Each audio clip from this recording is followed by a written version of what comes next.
Hi, welcome back to Mildly Familiar, the show where I talk and you listen. Today I have Kimlin Tran on the show. She is a voice actress, a storyteller, overall pretty swell person. I met her in Little Tokyo on a post-quarantine excursion, and she was a lot of fun. We exchanged Pokemon codes, and here we are now. So let's get into it, baby. I'm calling people baby now. I'm bringing that back. Call me Austin Powers, because I'm outdated. You ever been to a party where everything is going swell?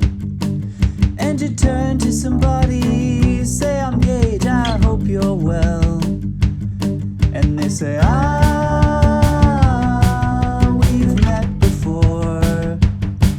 And you say, oh no, I knew they looked mildly familiar. Mildly familiar, oh no. I haven't done one of these in a while, so I don't know how exactly I can exhort my interviewer presence to start off. How do you think I should lay the groundwork for this whole interview video? That's a good question. Well, do you want to be all nice and formal, like an Oscar announcer person? Or do you want to be nice and casual? Like, yo, dog, what is up? What's your favorite color? And that's just... I once took a journalism class, and they said, that's the worst question you can ever ask someone. What the heck is The your question that I just asked? No! That's only Or just your favorite color? Are you asking me what my favorite color is now? Oh, no. I was asking what is the worst question to ask in a journalism setting? Apparently, what's your favorite color? Because the journalism professor got mad at me, and when I said, what's your favorite color? And they're like, really? That's like asking how's the weather. And I'm like, okay. No. I high disagree there. Weather is the default, the absolute laziest thing you can do as a journalist. What's your favorite? Worse than color. Yeah, no. What's your favorite color can go in various different directions. People are like, oh, red. What kind of red? Sort of like a maroon red. Why do you think that is? Well, I think my favorite sports team is like a maroon. See, it can go some places. Whether it's just like, it's hot. It's hot. It's just hot. And they're like, okay. I don't know what more to say. But yes, I will take this casual, and because we're just two bros chatting it out. Yep. So hi, Kimlin, welcome. I haven't seen you since Actually, no, that's not true. I was going to say since Little Tokyo, because we met in Little Tokyo through a mutual friend. Yeah. But I also saw you briefly on your stream. Yeah. What exactly were you raising money for? For Transgender Law Center, because a lot of legislation has been really mean to our trans friends, and we want to help them. Yeah. Not all the mean stuff, but that you're helping. Yeah, I'm glad that I was able to help a little bit. Yeah. You raised a good chunk of money. 3,000 and 20. Your 20 came in and just took us over the top. Well, you had 1,000 initially as your goal, correct? Yeah, initially 1,000, and we kind of went through that in the first hour of the stream. Oh, okay. I thought you hit it before you even started the stream. Well, we hit it almost a little bit. We were like around 700, and then when the stream started, it hit 1,000, and we're like, okay, we have to adjust the school. Yeah, very, very, very, very nice. And sorry, I blanked out for a second. I just got back from like a brunch, and I walked all the way to the brunch, and then I walked all the way back, and I'm like, I got to get everything set up, and I did. And now I'm here. Yeah, not to take away from your achievement. You did wonderful. No worries. I have a headache right now, so it's kind of like, maybe it's a water headache. I need to drink more. It is kind of hot. Speaking of weather, it is very, very hot. It's summer now. Yeah. Like actual summer, not like climate change spring. It truly is a hot girl summer. Do. Is that the hot girl theme song? I don't know. I'm just going with it because I think the song is actually cool for the summer, and I'm like, oh, okay. That is a summer song. The summer song that I go to is California Girls by Katy Perry. California Girls. The unforgettable Daisy Dukes bikinis on top. How have you been doing post-quarantine? Post-quarantine, it feels weird. I live out in the suburbs. Right. So the thing is that people are more spread out around here. Mm-hmm. But since they're also spread out, there are some orders in our county that makes it so that people can actually walk around without masks if they're vaccinated. And it's sort of like, it feels weird seeing people without masks on. I don't know if I can trust you or not. I haven't been to Burbank or Los Angeles in a really long time. Maybe like this year when we met, it was probably time number 2 or something like that. Yeah, let me know next time you're in town. I'd love to see you again. Oh, that'd be cool, yeah. I did karaoke last night, and they're like, hey, if you're vaxxed, you can sing without your mask. And I'm like, cool. Do I need to show my vaccination card? Nope. Just say you're vaccinated. And I'm like, okay, there's a lot of flaws. Okay. There's a lot of flaws in this system, but I trust most of the people in liberal Los Angeles, California. Not to get political about it, but Not to get political about it, but I'm like, okay, well, California's doing okay. There is flaws in this system, but I think we're doing okay. Moderately well. Yeah, because it's sort of like I'm vaccinated, so technically I have my paper walking around with me, making sure it doesn't get crumpled or anything. But I wish there was like some kind of weird way so I can slide it into something so it doesn't get crumpled. But yeah, the vaccination card is like oddly shaped. It's like too big for your wallet, but just too small for your pocket. yeah, You know what I mean? yeah, I know It's what a you mean. weird size. It's sort of like, how do I find like a plastic sheet for it? Oh my goodness. Yeah, laminate it like a Pokemon card. Yeah. Oh my gosh. I like one of those sleeves, and it's sort of like Exactly. the top loaders or something like that. Except top loaders are a little bigger than that. I mean, the best top loader I found was like 4x6 for postcards, because of course people who sign things can put postcards into the top loader. But then again, I haven't found something for this vaccination card, which is like, what is it? This is important information. The measurements of a vaccination card. Yeah, I'm not gonna show you my vaccination card on stream because someone can just like make a fake one off of it, but because that's another thing that makes me. This is a weird system. Wow, this is a weird shape. It's not even like an index card shape. It's like It slightly isn't, bigger. It isn't. Yeah, like, okay, I pulled up my sticky note. It is like one sticky note big and a little extra to the left or right, and that's it. Yeah. Well, like one post-it note. Weird size. I never take my vaccination card anywhere because I'm like, I know as soon as I put it in my wallet or my pocket, it's gonna get crumpled instantly, and I don't want to like end up with a soggy vaccination card or something, you know? Mine's already like a little bent on the corners, and I'm like, no. But I must. Someone might jump out of the bushes and go, "Ha! Are you vaccinated?" And I'll be like, yes! And then they just take it and rip it in half or something, and that's just like, no! I just imagine you pulling it out like a Yu-Gi-Oh card. It's time to do. Take him to the Shadow Realm. Yes, to the Shadow Realm!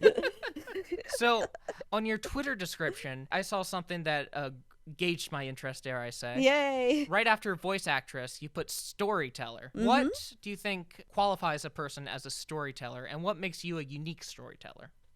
Ooh, that's a tricky one, because I don't think I'm a unique one, but at least I have fun doing it.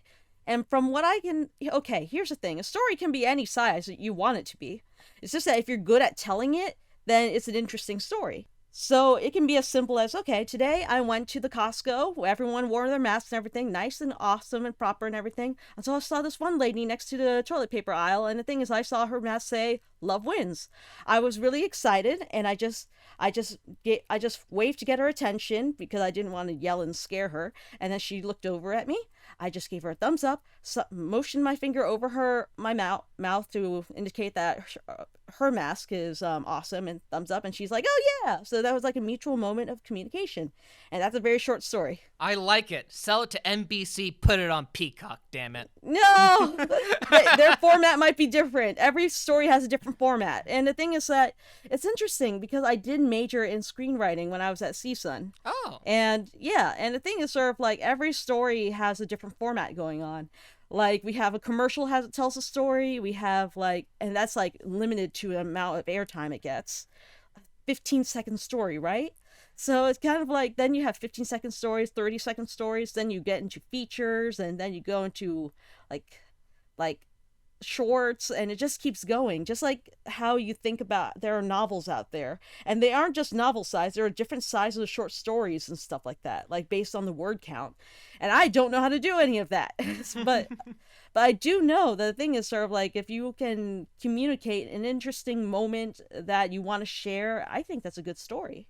Yeah, I was just about to say, you say you're not a unique storyteller, but you know all these formats of storytelling, and you know how to tell a story, and I think that's half the battle, knowing kind of the cliches and the stereotypes and the formats that all go along with, like, telling a perfect story.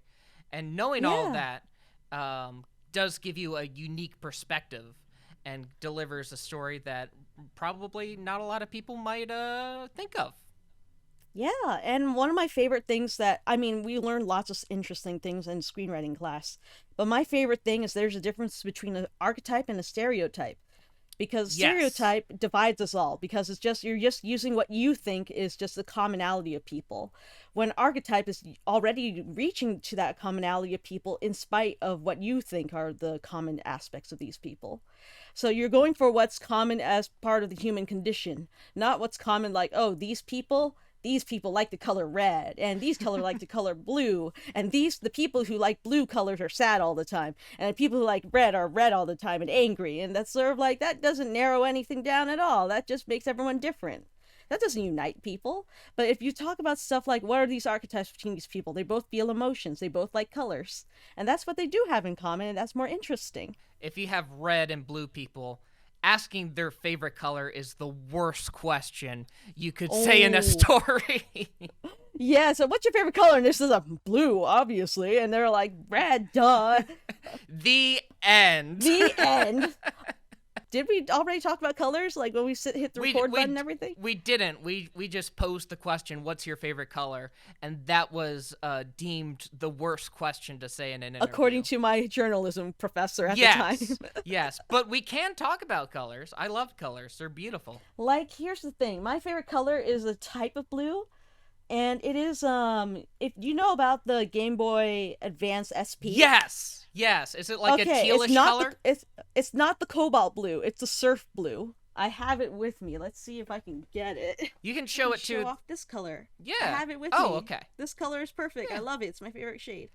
Oh, by the way, I looked... I did a little research, a little journalism inside you, and I didn't realize how far back you went on the internet. You're, like, around in the machinima days. Yeah, oh my gosh, I'm really old. And I mean, I am too. So that, but you've been doing stuff for the past like 10 years, which is amazing. At least 10. At least 10. At least 10. I think it's around 12 or 13 years now for voice acting. Wow. But yeah, but if you trying to count the rest of the internet before then, it's kind of like I did like really dumb drabbles on fanfiction.net, which is gone now. I think. I hope. I hope. I was like, no, don't. There were good fan fictions on there. Okay, all right. There were good ones on there. The other sort of like, I remember like back when I was in middle school, they got mad on script formats. Could you explain what script formats is to the audience? This one's a little tricky because it's sort of like there is the one that fanfiction.net got mad at was basically like you just have the name. I think it's called a colon, and then you just have them talk and that's it. But screenwriting, it's a lot more funny looking, because the thing is that you have the dialogue in the center of the page, which is actually easier to read now that I think about it, because instead of just reading off from left to right and then you lose your spot when you go back to the other it's side almost of the like page, you're reading down in a yeah sense. You are reading down, and I would say that I know that camera scripts are different, like for on camera, not, which is weird because feature is also on camera, but I mean like for commercials, commercial scripts and TV scripts are different from feature scripts, because feature scripts is sort of like, oh yeah, if you want to see a lot of action, want to see a lot of interesting dialogues and exchange, have a lot of white on the page, as in there's a lot of white space instead of being filled with walls of text. As for a commercial script, from what I remember like back when I was in university, it's kind of like one half the page talks about what's visually going on, and the other half on the right is where all the talky parts are. And it looks so weird, but I'm like, because in feature you have the dialogue, which is right in the middle of the page, and then you have the action, which is like written in semi-prose. Right. And when I say semi-prose, I mean like instead of being all like, and so the viridian colors just shined upon the ground, and we're all like, no, it's green, it's shining on the ground. You paint a picture, but with fewer words because you want to get as much white on the page as possible. Yeah. Because apparently there are lots of people who do script reviews or something. I forgot what they're called. It's been a while, and they get kind of impatient, shall we say, and they. And the thing is that it's a different challenge to be able to tell a story in a way that is in a different style, because that's the wonderful thing about words when you think about it. It's sort of like there's different styles of writing, different styles of communicating. Some people like to get flowery. Some people just make it so their sentences are short. And when their sentences are short, that means you can get through the next action faster, and that's usually my writing style for action. I like writing action sequences. It's sort of like bam, bam, bam, go, go, go, go. And someone, I don't know if it's real or not, but Quentin Tarantino, his scripts tend to be very like that. I was just about to say, Quentin Tarantino. Blood, blood, blood, bang, bang, bang, bang. Bang, bang, bang, bang. Yeah, he's a very interesting writer because he's the one that directs the script, so he could just put in, and then they fight. And he knows exactly how it's going to go in his mind. He doesn't need to have it, like, written out for another director to be like, oh, they fight here, so I need to throw this punch here and this punch here. He can just put they fight, and he knows what he's talking about. Yeah, he knows what he's talking about. I know that's different for, like, for animation. From what my friends in the storyboard field say, some of their worst nightmares is when they see and then they fight because they have to make things up and then make it fit with the rest of the script or the rest of the storyboard. So if you get a little more details here and there, kind of like, okay, they do this, that, then at least they know what to draw. But not to say they can't do and then they fight. I'm just saying that it is kind of like, oh no. When they say, and then they dance, I'm like, what kind of dance? What kind of dances can we do that are allowed without getting us arrested? Sure. Like the Charlie Brown dances actually is a little too iconic, for instance. Right, that sticks out almost. And they can't always do that. Yeah. It's one of those make you think things with all these creative challenges that go into telling a story. And the thing is that I know that from telling my own stories like Mosey Monsters and Ink Bee and stuff like that, which are like short stories that are more in the horror vein. But the thing is sort of like, how do I say this? I actually needed help writing Mosey Monsters, for instance. And I got the help of Jeffrey, and he is the one who knows how to find structure in stories. I'm not good with structure. I'm just like, and then this scene happened, and then they do that, and then Jeffrey just figures it out and says, okay, they have to go through this through point over here, and this thing will actually lead to that thing over there, and this will make it cohesive. And I'm like, oh my gosh, no wonder you're on my team. Glad I recruited you. Yes. Put a different perspective always helps. Whenever I write something, I just vomit that down, and people read it and say, this doesn't make sense. And I explain it briefly, and they're like, oh yeah, well, this should be an intro, and this should be a conclusion, and this should be in the middle. And it's fascinating, to borrow a phrase. It's beautiful the way that these words work, because they mean different things to different people, and people have different reactions to them. Yep. Yeah, that's a very basic way of putting it, but I hope the audience is getting the words that I'm putting forward and getting the point across. That's all I want from these interviews, really, to get some sort of point across.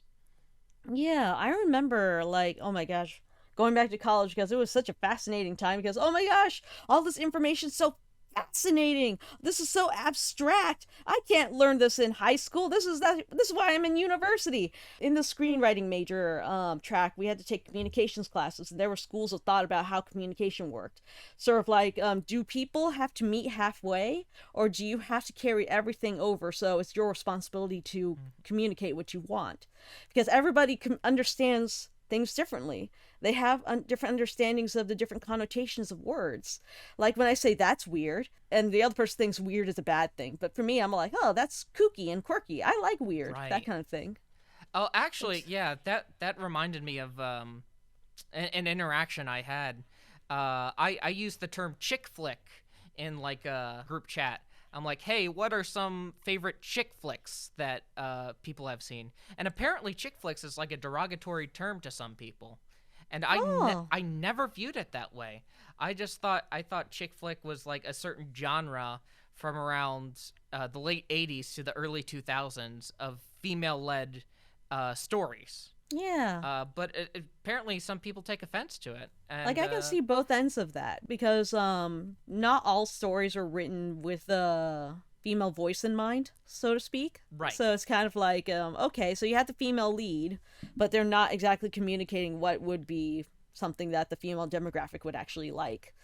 So it's kind of like, oh, it's just kind of like Pink Games from Barbie back in the day when only guys made games instead of girls making games, that kind of thing. I can see how it's seen the wrong way, but at the same time, I also do understand, like, what's Bridesmaids, right? Yeah. I think the chick flick genre definitely has its place. But I suppose kind of at the end of the day, they're all just stories. It doesn't really matter what gender it's meant for or who's leading the movie. It's just a story. Mm-hmm. And it's sort of like, it's not to say that people aren't allowed to write things that are beyond their scope of influence, of course. Yeah, I think it helps writing like a variety of different characters, male, female, non-binary. This expands your scope and expands your audience so much. Mm-hmm. And especially when you pretty much take in those perspectives and, again, speak to the archetypes and the stereotypes too. Yeah. Then it's sort of like, why limit? There are lots of interesting things about how media works. You probably know this already. Like how it's really hard to break into mainstream media. I have no idea what you're talking about. You have no idea. I feel like I came to Los Angeles and I was on top instantly. I don't know what you're talking about. Well, it's sort of like you have lots of indie films made by people of varying demographics, but they aren't making it to the big top, like the big box theaters and whatnot. So that means only the people on top write on their behalf to be able to get those demographics represented until those people in the indie movie scene rise up and basically get their directorial debut in the mainstream media. I don't know. Oh my gosh. I wish I actually remembered how to articulate what I learned in like diversity in the media, because that one was an interesting class too. Yeah. College and university was cool. I had no friends, but it was cool learning. Learning is power, my friends. Yeah, learning is power. Read a book, do evil. Well, I wouldn't do that last part, but I majored in the School of Communications myself in film studies was my minor.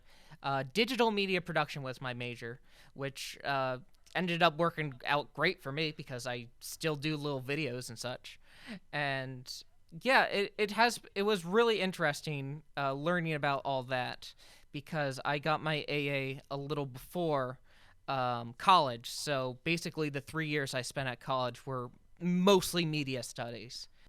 Mm-hmm. And the thing is that I like how we still use this knowledge even now. It's not like, oh, we learned underwater basket weaving. We actually learned how to apply this to every single piece of media that we look at. There's media literacy, and no one is 100% media literate. But you can get pretty close if you actually keep applying what you learn, like who made this message, what does this message mean, how does it affect me, that kind of stuff. Sure, and I kind of translate that over to life as well. When people are telling a story, how they're telling goes back to storytelling. Even if it's just like at a party or something, people are like, hey, this one time I had a Coca-Cola and I threw it at a cat. And I'm like, okay, well, that person probably has bad cat intentions. Yeah. So I won't talk to that person. Yeah, don't hurt the kitty cats. And they waste soda as well. How dare they? Yeah, who does that? Yeah. I don't know where I got this story from. Well, it just came out of your mind, and that's the neat part. Some stories are just really short, some of them are long, and then we can just keep expanding on it. Like, the thing is that if we want, I forgot what it's called. There's this really cool Netflix thing by these two comedians.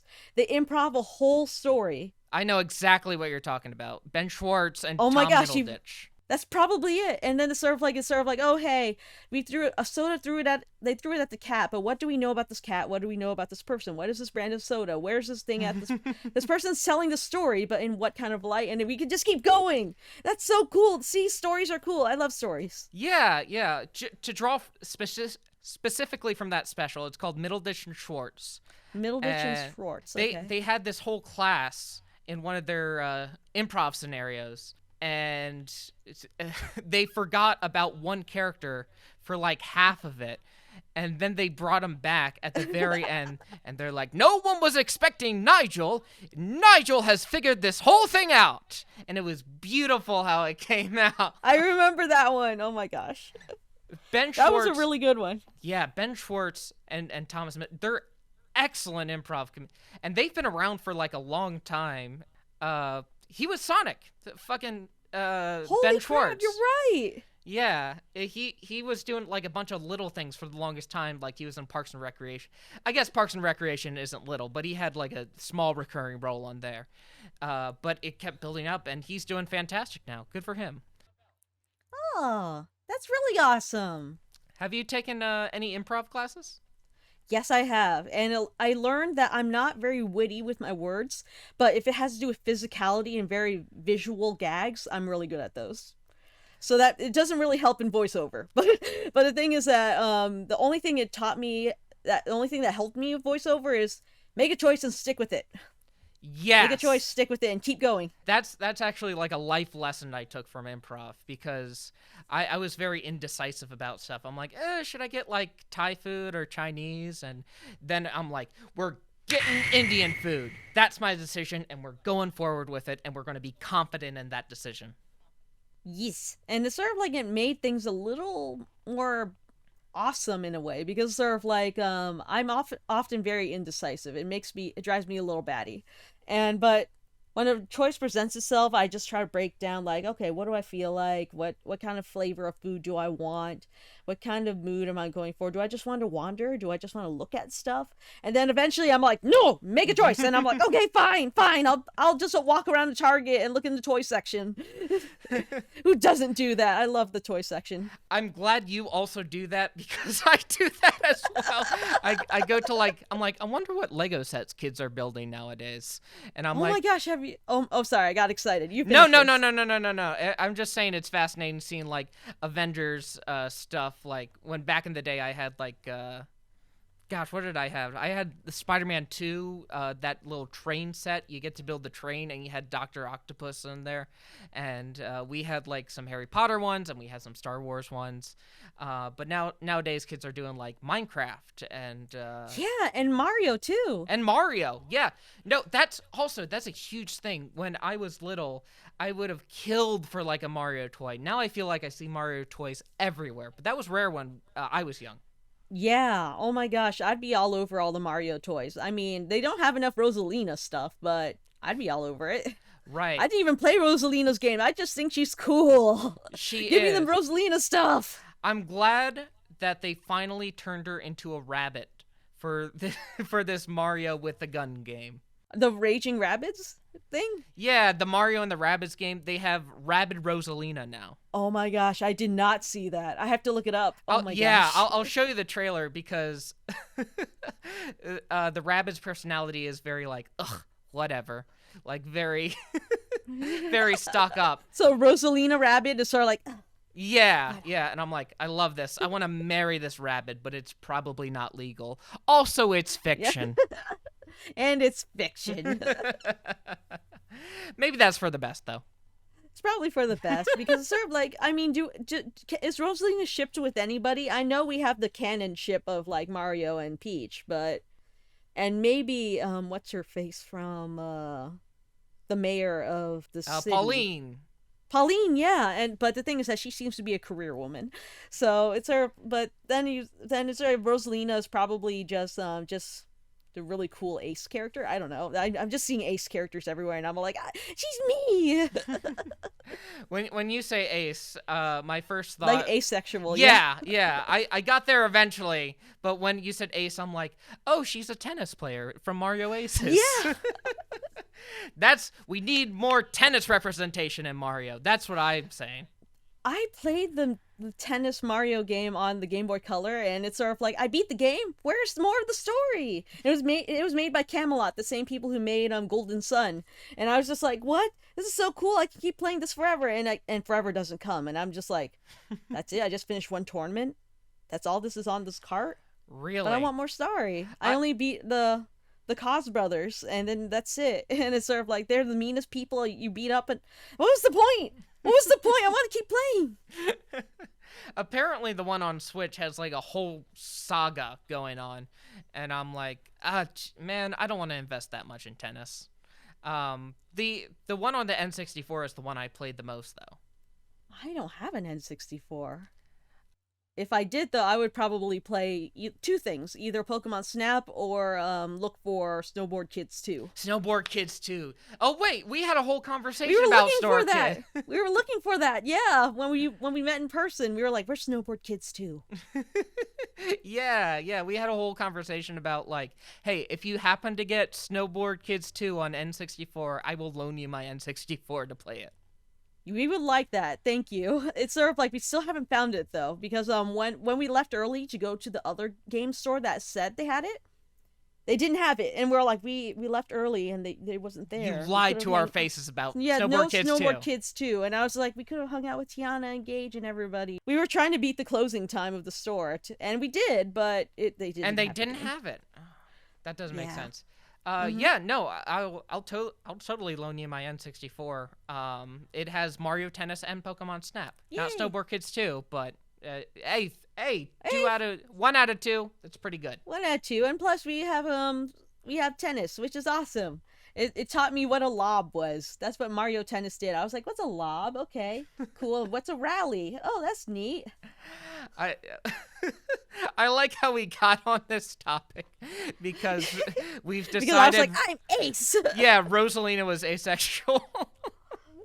If That's she's awesome. not ace, I'm okay with her being like I think there's this joke saying there's a polysexual bicon. So I was like, oh, you can ship her with anybody? Okay, that's cool.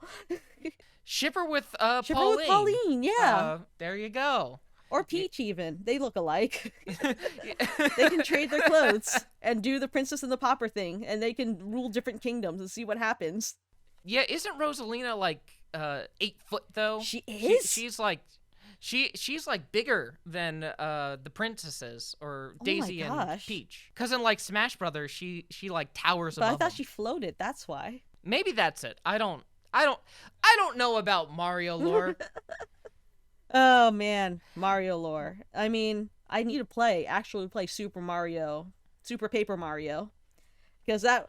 Oh my god, I love Super Paper Mario. And people say that the Mario and Luigi games on the handheld systems were really good. Right. They had lots of fun stories with these two characters that originally didn't talk when they first came up with in the NES days and everything, but they just have a life of their own now, and it's so interesting and see how these worlds were expanded. That's what I loved about the first 3 Paper Mario games, was that you got sort of a closer look as to who Luigi was and how people interacted with Mario. I watched a video recently on Super Paper Mario, and I'm like, oh, I guess the gameplay wasn't too engaging, but it was a fantastic story. Do you know the story of Super Paper Mario? For Super Paper Mario, I know that we have the little butterfly that just wants to get help, and we're helping this little rainbow butterfly. And then things keep happening. Crazy stuff. We have Dementio with the coolest boss theme songs ever. And then we have like this lizard that wants to go have this dating sim thing going on. And then we have this weird girl who's all like, tee I am green, and then she becomes a spider, and then it gets kind of crazy from there. Jimmy, put that green spider on the screen. The green spider, yeah, oh my gosh. I mean, the thing is that you see the spider legs come out of her head.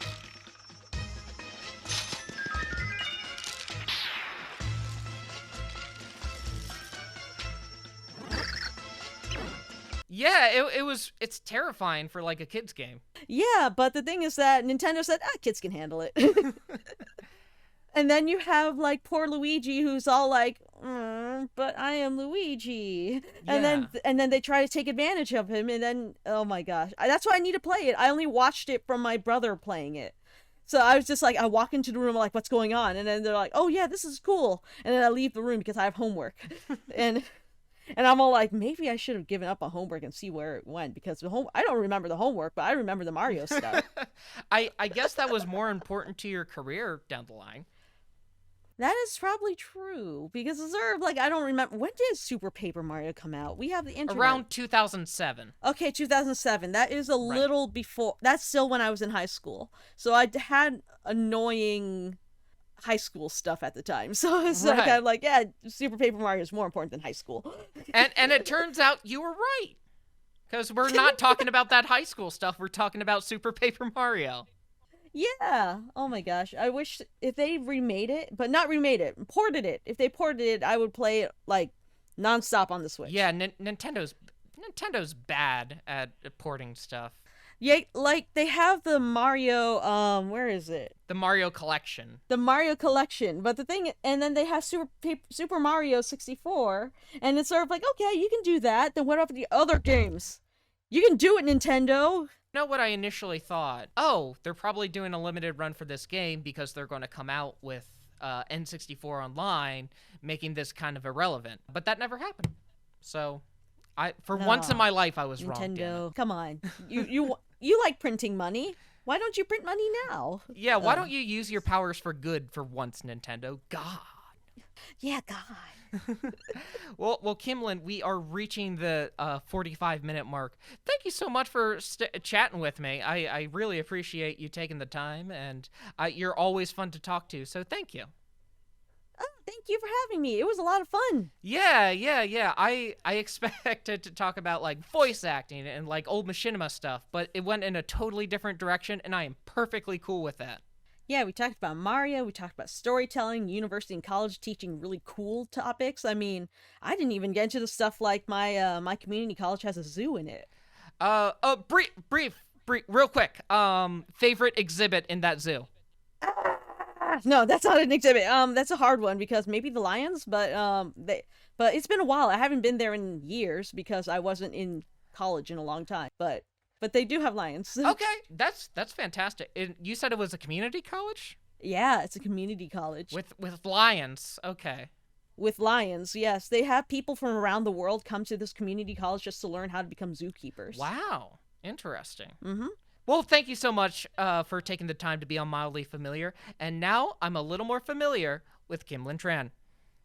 Did I pronounce your name right? Yep. I always have that fear in the back of my mind, like, I'm gonna... Because it's happened before where I've been on, like, a podcast or something, and I'm like, thank you so much, Jimbo Slice. And they're like, it's actually Kimbo Slice. And I'm like, oh, shit.